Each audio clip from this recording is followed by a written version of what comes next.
بسم اللہ الرحمن الرحیم۔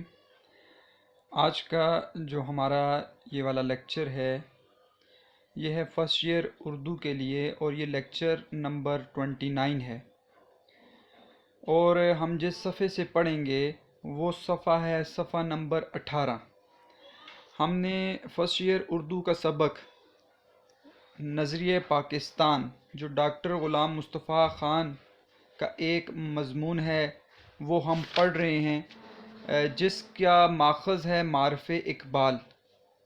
ہم نے اس سبق کی ابتدا کی تھی، اور ابتدا میں اس کا خلاصہ، اس کا مرکزی خیال دیکھا تھا، اور ڈاکٹر غلام مصطفیٰ خان کے حالات زندگی، ان کی ادبی خصوصیات پر نظر ڈالی تھی۔ اس کے بعد جو پچھلا سبق تھا اس میں ہم نے جو سب سے اہم کام کیا تھا وہ یہ تھا کہ ہم نے صفحہ نمبر 16 اس کی عبارت پڑھی تھی ساری۔ اس میں سوالات دیکھے تھے۔ ایک سوال تھا بادشاہ اکبر کی بے جا رواداری سے کیا نقصان ہوا، اس سوال کو حل کیا تھا۔ حضرت مجدد الف ثانی نے اسلام کی کیا خدمات انجام دیں، اس سوال کو حل کیا تھا۔ اور تیسرا سوال حیدر علی اور سلطان ٹیپو انگریزوں کے خلاف جنگ میں کیوں ناکام ہوئے، اس سوال کو بھی حل کر لیا تھا۔ اس کے بعد ہم نے صفحہ نمبر 17 کی عبارت بھی پڑھی تھی، اور اس میں بھی بڑا ایک اہم سوال تھا کہ کانگریس کا قیام کب عمل میں آیا اور اس کے بنیادی مقاصد کیا تھے، اس کو بھی ہم نے حل کر دیا تھا۔ اسی طرح ہم نے صفحہ نمبر 18 کی بھی عبارت پڑھی تھی، جو پہلا اوپر والا پیراگراف ہے سارا پڑھ لیا تھا، اور اس میں یہ سوال بھی حل کر لیا تھا کہ شدی اور سنگٹن تحریکیں جیسی انتہا پسند تحریکیں چلانے کا مقصد کیا تھا، اس سوال کو بھی ہم نے حل کر لیا تھا۔ تو آج ہم نے اس سے آگے پڑھنا ہے۔ میں نے آپ کو بتایا تھا کہ یہ بادشاہ اکبر 1556 سے لے کر 1947 تک نظریہ پاکستان جو ہے اس میں تمام حالات کو بیان کیا ڈاکٹر غلام مصطفیٰ خان نے۔ اور اب جو ہم دوسرا حصہ اس کا پڑھ رہے ہیں، یہاں سے ہم پڑھیں گے کہ یہاں سے یہ سمجھ لینا ضروری ہے۔ آپ کو نظر آ رہا ہوگا صفحہ نمبر یہ 18 ہے، تو اس میں یہاں سے ہم جو پڑھیں گے اس میں ڈاکٹر غلام مصطفیٰ خان ہمیں بتائیں گے کہ دو بنیادیں ہیں دنیا میں، قومیت کی تشکیل کی دو بنیادیں ہیں، ایک مغربی مفکرین اور دوسری اسلام کی۔ ایک ہے مغربی وطنیت اور ایک ہے اسلامی ملت، اس کا بیان کریں گے۔ پھر اس کے بعد نظریہ پاکستان کی تعریف کریں گے، نظریہ پاکستان کے مقاصد بیان کریں گے، اور اس طرح ہمارا کردار کیا ہونا چاہیے اس کے اوپر بات کریں گے۔ اس میں یاد رکھیے گا بیٹا کہ جب ہم پڑھیں گے تو دو بڑے اہم سوال ہمارے آئیں گے جو صفحہ نمبر 20 پر ہیں۔ ایک سوال ہے سوال نمبر دال، نظریہ پاکستان سے کیا مراد ہے، یہ بھی ہم انشاءاللہ حل کریں گے۔ ایک ہے سوال نمبر زے، نظریہ پاکستان کے مقاصد کے حصول کے لیے آپ کیا کردار ادا کر سکتے ہیں۔ تو یہ دو سوال حل کرنے کے بعد ہماری مشقی سوالات جو ہیں وہ پورے ہو جائیں گے، اور ہمارا سبق بھی انشاءاللہ پورا ہو جائے گا۔ تو یہاں سے ہم پڑھتے ہیں، یہاں سے یہ سمجھ لینا ضروری ہے کہ دنیا میں قومیت کی تشکیل کی دو بنیادیں ہیں، ایک وہ جو مغربی مفکرین نے قائم کی ہے، اور دوسری وہ جو رسول مقبول صلی اللہ علیہ وسلم کی قائم کی ہوئی ہے۔ بیٹا بات کو سمجھیے گا، دیکھیں ہم کہتے ہیں کہ اقبال وطن کے خلاف تھے، اقبال وطن کے خلاف بات کرتے تھے، اقبال ملت کی بات کرتے تھے، ٹھیک ہے۔ جیسے کہ آپ کو آخر میں شعر بھی نظر آ رہا ہوگا یہاں پر کہ اپنی ملت پر قیاس اقوام مغرب سے نہ کر، خاص ہے ترکیب میں قوم رسول ہاشمی، ٹھیک ہے۔ تو ملت کی بات کرتے تھے۔ اب بات یہ کہ وطن جو ہے، اقبال نے تو وطن کا خواب دیکھا اور وطن کے بارے میں ساری بات بتائی اقبال نے، اور وطن جو تھا یہ اقبال کا ہی خواب تھا، لیکن بیٹا یاد رکھیے گا کہ جس وطن کی مخالفت اقبال نے کی ہے وہ مغربی وطنیت ہے۔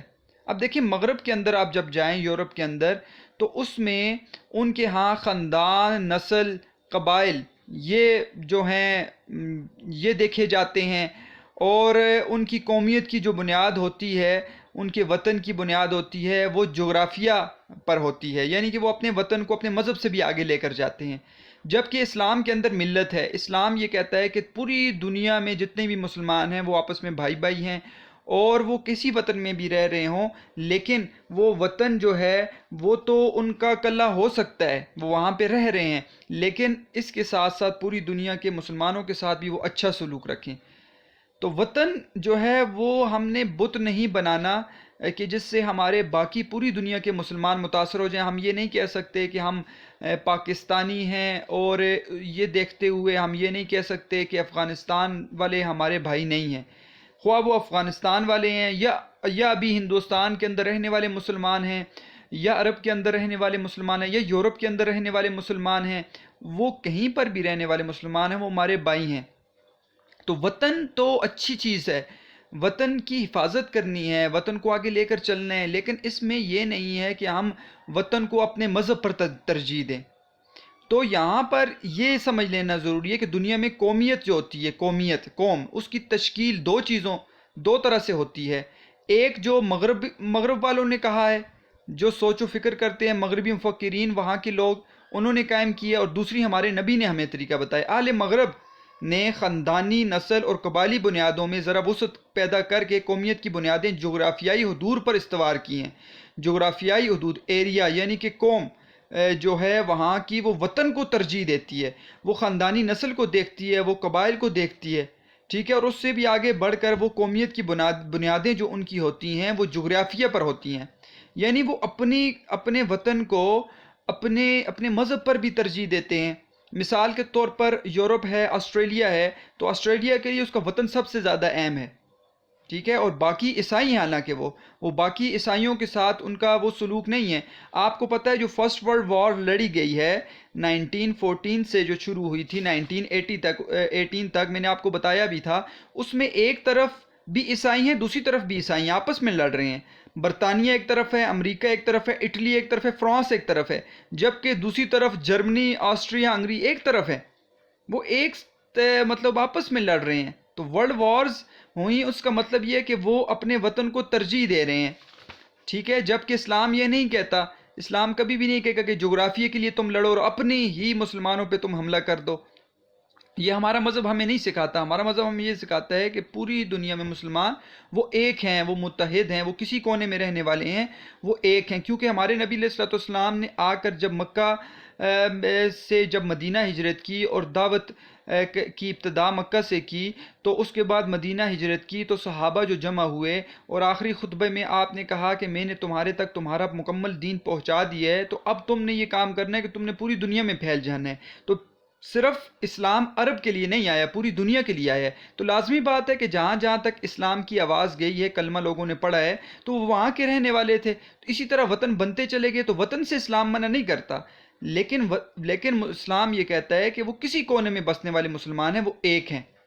تو پاکستانی اور ساتھ ملت کے طور پر ہم رہ رہے ہیں. پاکستان حاصل کرنے کا مقصد بھی یہی تھا کہ ہم پاکستان کو حاصل کرنے کے بعد پوری دنیا کے مسلمانوں کی مدد کریں، ہم ان کی مدد کریں، اور ہمارے اندر یہ جذبہ ہونا چاہیے. اہل مغرب نے تو خاندانی، نسلی اور قبائلی بنیادوں میں ذرا وسعت پیدا کر کے قومیت کی بنیاد، ان کی قومیت کی بنیاد کس پر ہے؟ جغرافیائی حدود پر استوار کی ہے. اور قوم وطن سے بنتی ہے. قوم کس سے بنتی ہے بیٹا؟ وطن سے بنتی ہے. اس نظریے کی وجہ سے دنیا کے انسانوں کے درمیان تباہی کا جو دروازہ کھلا، وہ دو عالمی جنگوں کے ہونے سے بخوبی ظاہر ہے. کہ انہوں نے کہا وطن سب سے آگے ہے، ٹھیک ہے. تو پھر کیا ہوا؟ ان میں آپس میں لڑائیاں ہوئیں. یہ وطنی قومیت ہی بنیاد پر لڑی گئی تھیں، یہ اسی پر لڑی گئی تھیں، وطن کی بنیاد پر یہ آپس میں لڑی گئی تھیں. اور یہ وطنی قومیت جنوبی ایشیا کے مسلمانوں کو تحفظ دینے میں تو بالکل ہی ناکام تھی، کیونکہ جنوبی ایشیا کے مسلمان اس نظریے کے تحت ایک مجبور اقلیت بن جاتے. تو یہی وطنی قومیت، یعنی کہ وہی برطانیہ ہندوستان کے اندر تھا، تو مسلمانوں کو کیسے تحفظ دیتی؟ وہ تو آپس میں لڑ رہے ہیں. تو یہ کبھی بھی ہمیں تحفظ نہیں دے سکتی تھی، کیونکہ جنوبی ایشیا کے مسلمان اس نظریے کے تحت ایک مجبور جو ہے اقلیت بن جاتے. تو اگر وہ قومیت کے حساب سے لگاتے اور وطن، تو ہم تو پھر اقلیت میں رہ جاتے، کیونکہ ہندوستان کے اندر ہندو زیادہ تھے اور مسلمان کم تھے. تو قومیت کی دوسری بنیاد جو ہے وہ ہمارے نبی نے رکھی ہے، جو رسول صلی اللہ علیہ وسلم نے ملت اسلامیہ کی تشکیل کرتے وقت قائم فرمائی، اور جو مغرب کے تصور قومیت سے جدا ہے. تو ہمارا جو ملت کا نظریہ ہے وہ مغربی وطنیت سے جدا ہے. ہمارا ملت کا نظریہ ہے اسلام کے اندر، اور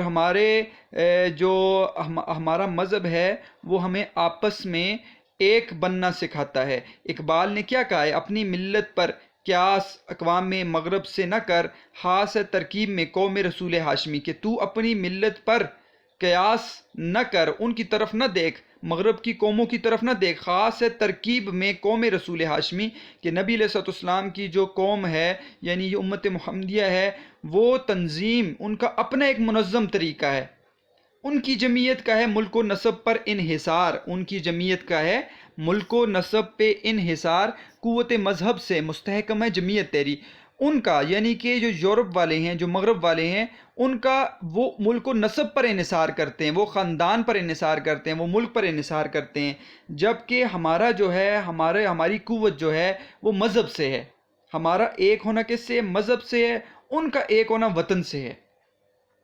ہم کہتے ہیں پوری دنیا میں مسلمان ایک ہیں، وہ کہتے ہیں ہمارا وطن پہلے ہے، وہ عیسائیت کو ترجیح نہیں دیتے، وہ نہیں کہتے کہ یہ عیسائی جو ہیں باقی ہمارے بھائی ہیں، وہ کہتے ہیں ہمارا وطن سب سے آگے ہے۔ تو مسلمانوں کی قومیت یہاں سے بیٹا بڑا اہم یہاں سے پیراگراف شروع ہو گئے، اس میں ہی آپ کے اس پورے نیچے تک جو حصہ آئے گا اس میں آپ کا اہم سوال ہے نظریہ پاکستان، نظریہ پاکستان سے کیا مراد ہے؟ تو اس کو آپ نے غور سے دیکھنا ہے بیٹا۔ مسلمانوں کی قومیت ایک نظریاتی قومیت ہے، ہماری قومیت جو ہے، ہم بسیت قوم کے ایک نظریاتی ہمارا ایک نظریہ ہے، وہ کیا ہے؟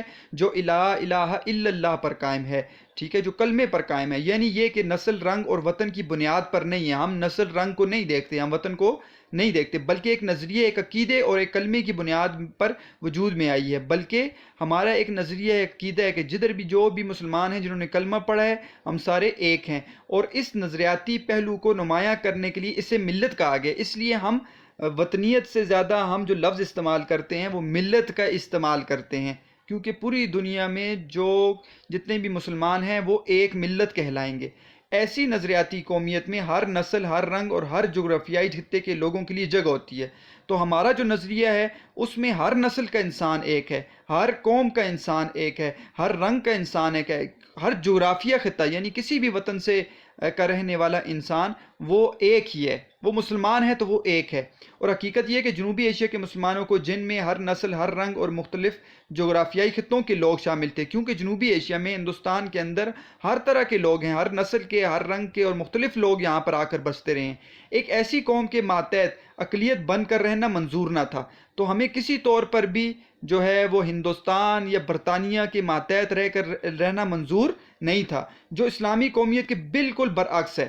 ہمارا اسلامی قومیت ہمیں بالکل اس کے برعکس بتاتی ہے، ہم مغرب کی طرف بھی نہیں دیکھ سکتے، وہ بھی نسل کو دیکھتے ہیں، وہ بھی خطے کو دیکھتے ہیں، اور ہم ہندوؤں کو بھی نہیں دیکھ سکتے، ان کے ہاں ذات پات ہوتی ہے، چھوت چھات کا تصور ہے، بت پرستی کا تصور ہے، تو ہم کس طرح ہندوستان کے اندر اقلیت بن کر رہ جاتے؟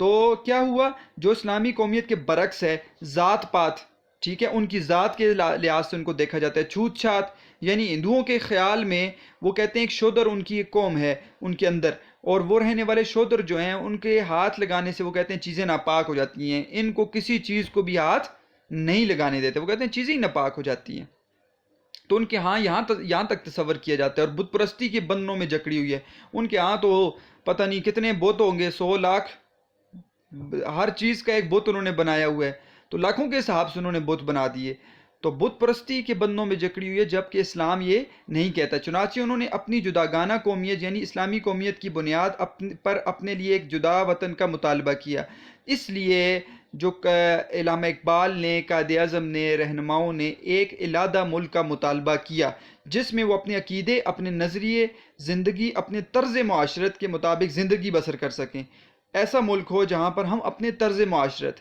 ٹھیک ہے، ہم اپنے طور طریقے، تہذیب، ثقافت کے طور پر ہم زندگی گزار سکیں، اور ایک مسلمان کی حیثیت سے دور جدید کے چیلنج کا مقابلہ کر کے اپنے مستقبل کو سنوار سکیں، اور ایک مسلمان کی حیثیت سے، ٹھیک ہے، ہم دور جدید کا، نئے دور کا مقابلہ کر سکیں، اور آنے والے جو مستقبل ہے اس کو ہم بہتر کر سکیں۔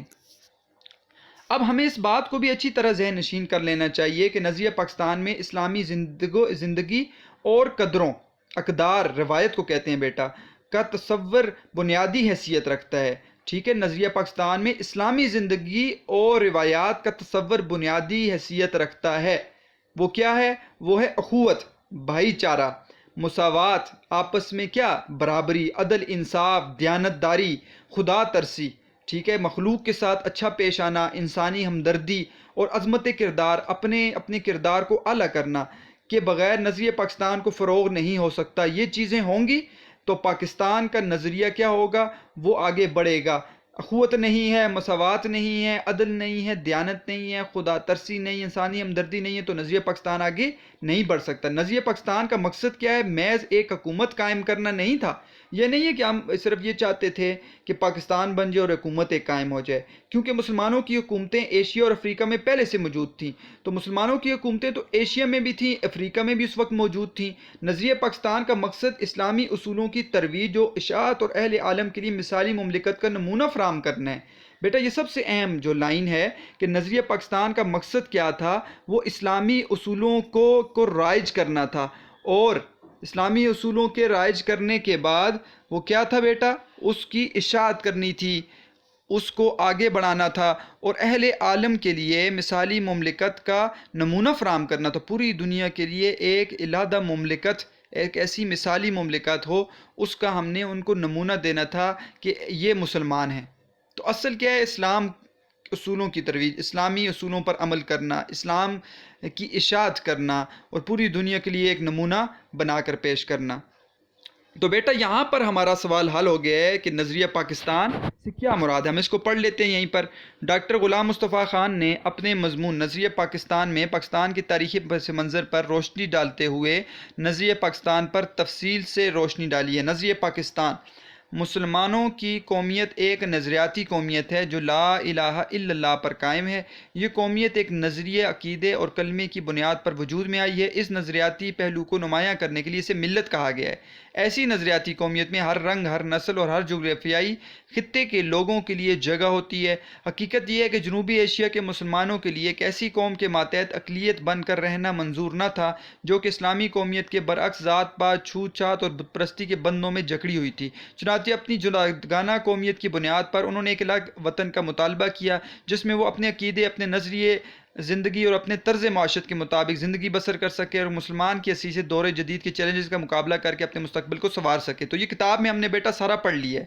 نظریہ پاکستان کا مقاصد: نظریہ پاکستان میں اسلامی زندگی اور قدروں کا تصور بنیادی حیثیت رکھتا ہے۔ نظریہ پاکستان کا مقصد میں محض ایک حکومت قائم کرنا نہیں تھا، کیونکہ مسلمانوں کی حکومتیں ایشیا اور افریقہ میں پہلے سے موجود تھیں۔ اس کے مقاصد مندرجہ ذیل تھے: فلاحی ریاست: نظریہ پاکستان کا مقصد ایسی ریاست کا قیام تھا جس میں اخوت ہو، مساوات ہو، عدل ہو، دیانت ہو، خدا ترسی ہو، انسانی ہمدردی ہو اور عظمت کردار کی خوبیاں پائی جاتی ہوں۔ اسلامی اصولوں کی ترویج: نظریہ پاکستان کا مقصد اسلامی اصولوں کی ترویج تھی، رائج کرنا، اور اہل اسلام کے لیے مثالی مملکت کا نمونہ فراہم کرنا تھا۔ اگر ہم نے نظریہ پاکستان کے مقاصد کو حاصل کیا تو دنیا کی قوموں میں ہمیں امتیاز حاصل ہوگا، ہم ایک علیحدہ قوم ہوں گے، اور ہم پاکستان کو ایک مضبوط اور شاندار ملک بنانے میں کامیاب بھی ہو جائیں گے۔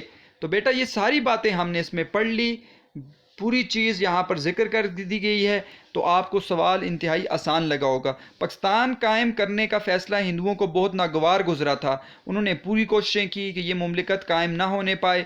ان کے پاس دولت اور طاقت تھی، جنوبی ایشیا میں ان کی اکثریت بھی تھی، لیکن چونکہ قیام پاکستان کا مطالبہ حق اور انصاف پر مبنی تھا، اس لیے حکومت برطانیہ کو اس وقت مجبور ہونا پڑا، اور قائد اعظم محمد علی جناح کی پرخلوص قیادت، مسلمانوں کی یقین اور اتحاد اور عمل پہم کہتے ہیں مسلسل محنت کی وجہ سے 14 اگست 1947 کو پاکستان معرض وجود میں آ گیا، پاکستان بن گیا بیٹا۔ اب نظریہ پاکستان کا مقصد ٹھیک ہے، اور ہمیں یہ پتہ چل کہ نظریہ پاکستان کیا ہے، لیکن آپ کو آخری سوال یہاں پر نظر آ رہا ہوگا، نظریہ پاکستان کے مقاصد کے حصول کے لیے اب ہم کیا کر سکتے ہیں؟ ہم نظریہ پاکستان کے مقاصد کے حصول کے لیے ہر بندہ کیا کردار ادا کر سکتا ہے؟ تو اس پیراگراف میں بیٹا اس کا جواب ہے۔ نظریہ پاکستان کا مقصد پاکستان کو ایک اسلامی اور فلاحی مملکت بنانا ہے، یہ ہم نے پڑھ لی ہے۔ ہمیں ایسا کوئی قدم نہیں اٹھانا چاہیے۔ اب یہ ہمارا کردار ہے بیٹا، جس کی وجہ سے خدا اور اس کے رسول صلی اللہ علیہ وسلم کے سامنے ہمیں شرمندہ ہونا پڑے، پہلی بات۔ دوسری بات، ہمارا جینا اور مرنا پاکستان کے لیے ہونا چاہیے۔ تیسری بات، قومی مفاد کے سامنے ذاتی مفاد کو دل سے نکال دیں۔ ذاتی مفاد ہے، ذاتی فائدہ ہے، اگر قوم کا فائدہ ہمیں نظر آ رہا ہے تو قوم کا فائدہ پہلے ہے، ذاتی فائدہ بعد میں رکھیں، یہ 3 ہوگی۔ چوتھی بات، ہر قسم کی گروہ بندی سے بالا تر ہو کر، گروہ بندی آپس میں فرقے نہ بنائیں، ہو کر تمام پاکستانیوں کی فلاح و بہبود کی کوشش کرنی چاہیے، تمام پاکستانیوں کی فلاح و بہبود کی کوشش کریں، نظریہ پاکستان کو فروغ دینا ہے۔ ان 4 چیزوں سے ہم نظریہ پاکستان میں اہم کردار ادا کر سکتے ہیں۔ اگر ہم نے نظریہ پاکستان کو پیش نظر رکھا اور اپنی سیرت اور کردار کو اس کے مطابق ڈالنے کی کوشش کی، اس کو ہم نے سامنے رکھا اور اپنی سیرت کو، اپنے طور طریقوں کو اس کے مطابق لانے کی کوشش کی، تو دنیا کی دوسری قوموں میں بھی ہمیں امتیاز حاصل ہوگا، ہم ایک جدا قوم بن جائیں گے، اور ہم اسلامی اصولوں کی روشنی میں پاکستان کو مضبوط، توانا، مستحکم، شاندار اور پرعظمت بنانے میں پوری طرح انشاءاللہ کیا ہو جائیں گے، کامیاب ہو جائیں گے۔ جب اس پر عمل کریں گے تو بہترین ہمارا پاکستان آگے جائے گا۔ تو بیٹا اب ہم اس سوال کو دیکھ لیتے ہیں، نظریہ پاکستان کے مقاصد کے لیے ہم کیا کردار ادا کر سکتے ہیں۔ سوال نمبر نظریہ پاکستان کے مقاصد۔ نظریہ پاکستان میں اسلامی زندگی اور قدروں کا تصور بنیادی حیثیت ہے۔ نظریہ پاکستان کا مقصد محض ایک حکومت قائم کرنا نہیں تھا، کیونکہ مسلمانوں کی حکومت ایشیا اور افریقہ میں پہلے سے موجود تھیں، بلکہ اس کے مقاصد درج ذیل تھے۔ فلاحی ریاست۔ نظریہ پاکستان کا مقصد ایسی ریاست کا قیام تھا جس میں اخوت، مساوات، عدل، دیانت، یہ ہم نے پڑھ لیا بیٹا، خدا ترسی، انسانی ہمدردی اور عظمت کردار کی خوبیاں پائی جاتی ہیں۔ اسلامی اصولوں کی ترویج۔ نظریہ پاکستان کا مقصد اسلامی اصولوں کی ترویج، اشاعت اور اہل اسلام کے لیے مثالی مملکت کا نمونہ فراہم کرنا تھا۔ ہمارا کردار یہ اہم ہے بیٹا کہ ہمیں پاکستان کے بعد اب ضرورت اس بات کی ہے کہ ہم ان مقاصد کے حصول کے لیے اپنا کردار ادا کریں۔ اس کردار کے مندرجہ ذیل پہلو ہو سکتے ہیں۔ سب سے پہلے پاکستان کو ایک اسلامی اور فلاحی مملکت بنانا ہوگا۔ نمبر 2، ہمیں کوئی ایسا قدم نہیں اٹھانا چاہیے جس کی وجہ سے خدا اور اس کے رسول کے سامنے ہم شرمندہ ہوں۔ نمبر 3، ہمارا جینا اور مرنا پاکستان کے لیے ہونا چاہیے۔ نمبر 4، قومی مفاد کے سامنے ذاتی مفاد کو دل سے نکال دینا چاہیے۔ نمبر 5، ہر قسم کی گروہ بندی سے بالا تر ہو کر تمام پاکستانیوں کی فلاح و بہبود کے لیے کوشش کرنا، نظریہ پاکستان کو فروغ دینا ہے۔ اگر ہم نے نظریہ پاکستان کو پیش نظر رکھا اور اپنے کردار اور سیرت کو اس کے مطابق ڈھالنے کی کوشش کی، تو ہمیں دنیا کی دوسری قوموں میں امتیاز حاصل ہوگا، اور ہم اسلامی اصولوں کی روشنی میں پاکستان کو توانا، مستحکم اور شاندار ملک بنانے میں پوری طرح کامیاب ہوں گے۔ تو بیٹا یہ وہی باتیں ہیں جو آپ نے کتاب کے اندر پڑھ لیں، تو آپ کو ان ہیڈنگ سے یہ سوال بھی اچھی طرح سمجھ آ گیا ہوگا۔ تو اب ہمارا سبق جو ہے وہ مکمل ہو چکا ہے۔ ہم نے پورے سبق میں وہ تاریخ پڑھی ہے جو بادشاہ اکبر سے شروع ہو کر 1947 تک، یعنی 1556 سے لے کر 1947 تک چلی۔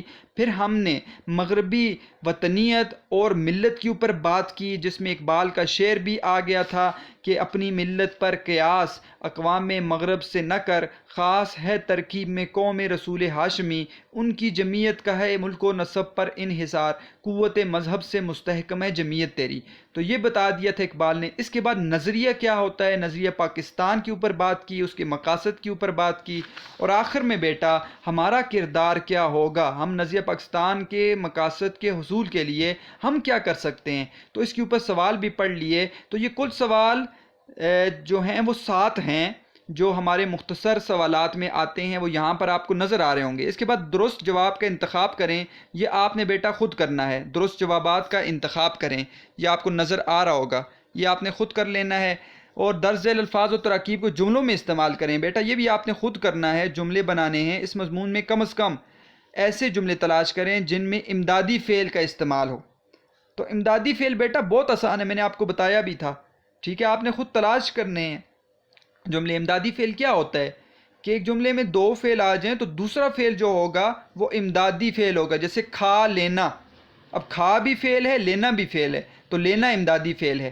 جیسے میں نے آپ کو بتایا تھا میر تقی میر کی شعر کے اندر، فقیرانہ آئے صدا کر چلے، کر بھی فعل ہے، چلے بھی فعل ہے، تو چلے امدادی فعل ہے۔ تو اس کے اوپر ہم نے بات کی تھی غزل جب میں آپ کو پڑھا رہا تھا، اور غزل نمبر 1 تھی میر تقی میر کی، اس کو ہم نے پڑھ لیا تھا امدادی فعل کو۔ تو آپ نے خود امدادی فعل نکالنے۔ نظریہ پاکستان کا خلاصہ ہم نے نکال لیا تھا بیٹا، سب سے پہلے لیکچر میں ہم نے نظریہ پاکستان کا خلاصہ نکالا تھا۔ میں آپ کو لے کر جاتا ہوں اس بورڈ کی تصویر کی طرف جس میں ہم نے خلاصہ نکالا تھا، اور میں نے پورے آپ کو خلاصہ، اور یہ آپ کو نظر آ گیا ہوگا، یہ سارے خلاصہ ہے، یہ آپ بنا کر لکھیں تو پورے کا پورا خلاصہ ہوگا۔ اب اہم بات یہ ہے بیٹا کہ جو ہم تشریح کرتے ہیں کسی پیراگراف کی، تو اس میں ہمیں اشعار ضرورت ہوتے ہیں، تو ہم کچھ اشعار دیکھتے ہیں جو اس سبق سے ملتے جلتے ہیں۔ پہلا شعر ہے جی، جب قوم پر آفت آئی ہو، جب ملک پڑا ہو مشکل میں، جب قوم پر آفت آئی ہو، جب ملک پڑا ہو مشکل میں، انسان وہ کیا مر مٹنے کا احساس نہ ہو جس کے دل میں. ٹھیک ہے، ایک یہ شعر آپ لکھ سکتے ہیں. دوسرا، جو غافل تھے ہوشیار ہوئے، جو سوتے تھے بیدار ہوئے. جو غافل تھے ہوشیار ہوئے، جو سوتے تھے بیدار ہوئے. جس قوم کی فطرت مردہ ہو، اس قوم کو زندہ کون کرے. دو ہو گئے. جس کے اسلاف کی عظمت کے نشاں ہے ہر سو. جس کے اسلاف کی عظمت کے نشاں ہے ہر سو. جائے عبرت ہے وہی قوم ہے ناداروں میں. ہم امن چاہتے ہیں مگر ظلم کے خلاف، گر جنگ لازمی ہے تو پھر جنگ ہی صحیح. یہ ابتدا سے بھی آپ کو جو بات کی تھی کہ رواداری کا طریقہ اپنایا، لیکن بے جا رواداری ہوئی تو اسلام کو پھر زندہ کرنے کے لیے جہاد کیا گیا، کلمی جہاد اور تلوار کا جہاد کیا سید احمد شہید نے اور مختلف لوگوں نے. وہ ہم اس پر بات کر سکتے ہیں. امن چاہتے ہیں مگر ظلم کے خلاف، گر جنگ لازمی ہے تو پھر جنگ ہی صحیح. دل سے نکلے گی نہ مر کر بھی وطن کی الفت. دل سے نکلے گی نہ مر کر بھی وطن کی الفت. میری مٹی سے بھی خوشبوئے وفا آئے گی. لہو وطن کے شہیدوں کا رنگ لایا ہے. لہو وطن کے شہیدوں کا رنگ لایا ہے. اچھل رہا ہے زمانے میں نام آزادی. وطن کی خاک ذرا ایڑیاں رگڑنے دے. وطن کی خاک ذرا ایڑیاں رگڑنے دے. مجھے یقین ہے پانی یہیں سے نکلے گا. دلوں میں حب وطن ہے اگر تو ایک رہو. دلوں میں حب وطن ہے اگر تو ایک رہو. نکھارنا یہ چمن ہے اگر تو ایک رہو. وطن کے جان نثار ہیں وطن کے کام آئیں گے. وطن کے جان نثار ہیں وطن کے کام آئیں گے. ہم اس زمین کو ایک روز آسماں بنائیں گے. اس ملک کی سرحد کو کوئی چھو نہیں سکتا. اس ملک کی سرحد کو کوئی چھو نہیں سکتا. جس ملک کی سرحد کی نگہبان ہیں آنکھیں. وطن کی پاسبانی جان و ایمان سے بھی افضل ہے. وطن کی پاسبانی جان و ایمان سے بھی افضل ہے. میں اپنے ملک کی خاطر کفن بھی ساتھ رکھتا ہوں. نہ ہوگا رائے گاں خون شہیدان وطن ہرگز. نہ ہوگا رائے گاں خون شہیدان وطن ہرگز. یہی سرخی بنے گی ایک دن عنوان آزادی. یہی سرخی بنے گی ایک دن عنوان آزادی. تو بیٹا یہ تمام اشعار آپ کو جتنے یاد ہو سکیں، آپ کو جو آسان لگیں، آپ وہ لکھ لیں اپنے پاس، اور وہ آپ کو سوالات میں بھی کام آ سکتے ہیں، آپ کی تشریح میں بھی کام آ سکتے ہیں. تو آج کا جو ہمارا لیکچر تھا اس میں ہم نے 2 مشقی سوالات حل کر لیے. سوال نمبر د اور ذ، نظریہ پاکستان سے کیا مراد ہے، یہ آپ کا ہوم ورک ہے. سوال نمبر یہ واو ہے، سوال نمبر واو ہے صفحہ نمبر 20 پر. سوال نمبر واو، نظریہ پاکستان سے کیا مراد ہے، یہ آپ کا ہوم ورک ہے، یہ آپ کر لیں. اور اس کے بعد آپ نے خود درست جواب کا انتخاب کرنا ہے، امدادی فعل نکالنے ہیں. اور یہ اشعار جو آپ کو اچھے لگیں ان میں سے آپ نے اپنے تشریح کے لیے وہ بھی اپنی کاپیوں پر آپ نوٹ کر لیں تاکہ آپ کو اس سے فائدہ حاصل ہو.